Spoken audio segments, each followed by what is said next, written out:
Hey guys, I'm so excited to see y'all. I have something to tell y'all, but you cannot tell Pastor Andrew because I made him a promise that I don't know if I can keep it. Okay, tomorrow is Pastor Andrew's birthday. Now, I didn't forget his birthday, but I forgot to buy him a cake, and I promised him that I was gonna get him a German chocolate cake. Now, I still have a little bit of time to get him a cake, so I think I'm going to be able to keep my promise. But y'all can't tell him that I forgot. Do y'all promise? Okay, I'm trusting that you're gonna keep your promise. That actually reminds me of what we learned a little bit about last week. Miss Eden talked to you all about how God's promises might take time. So I have a little bit of more time to keep my promise to Pastor Andrew. But I wanted to recap with y'all what we learned about last week because it's actually a really cool ending to the story. Do y'all want to hear about how that story ends? Okay, so last week we talked about how Joseph had dreams. He had a dream that his brothers were going to bow down to him, and he told his dream to his brothers, and his brothers were like, "What? Not happening. We're not bowing down to you. No way." So they were mad. They were really mad that Joseph had this dream that they were going to bow down to him. So what did they do? They sold him off to merchants that were passing by to get rid of him because they didn't want that dream to come true. So after that, Joseph ends up getting thrown into prison. Now, you're wondering, why is Joseph going through all of this?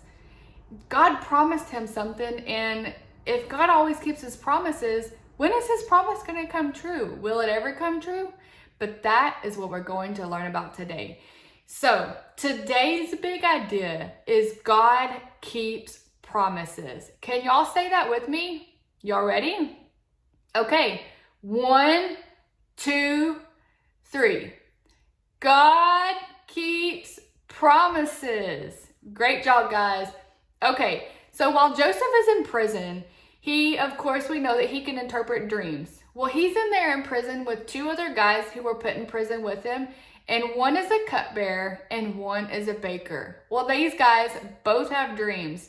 And Joseph looks over one day at them and he's like, "Wow, y'all don't look very happy. What's going on?"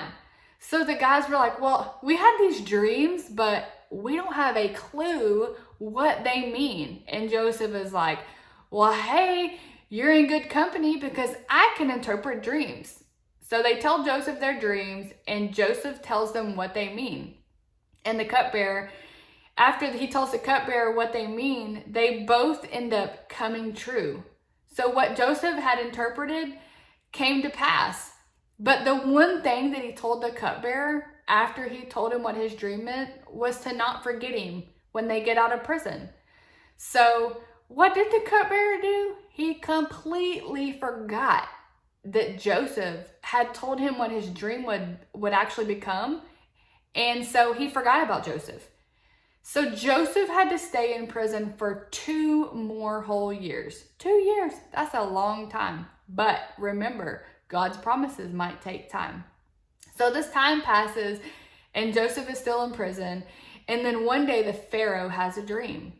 The Pharaoh is like, "I have this dream. I don't know what it means. Who can tell me what it means?" And the cupbearer remembers, "Oh yeah, a light bulb went off. Joseph can tell you what this means." So they raise Joseph up. He tells him what the dream means, and Pharaoh is happy with them. So what does Pharaoh do? He raises him out of prison and makes him second in command over all the people in the city. So we know that God's promises are true. God's promises might take time, but God always keeps his promises. And we can remember that as we read in our Bible. And I wanted to share a couple of scriptures with y'all. Isaiah 41:10. God promises always to be with us, so we don't have to be afraid. So even when something is going on in your life and you're afraid, God teaches us that we can go to him and we don't have to be afraid. And one more is Matthew 6:33. God promises to give what is best for us when we put him first. So when we put him first in every single thing that we do, something that I always like to try to remind you guys is that God loves you and he's with you no matter where you're at and what you're doing. So you can always put him first. And one way that you can do that is by just talking to him and praying. He always wants to be there with you. One more is 1 John 1:9. God promises to forgive us when we mess up. So even when we mess up or we think that we're not doing good, God promises to always forgive you when you mess up. Just ask him to forgive you. You know he'll be there for you. So as you go about your week, don't forget, God keeps promises. I hope y'all have a great day, and don't forget, keep my secret. Have a great week, guys.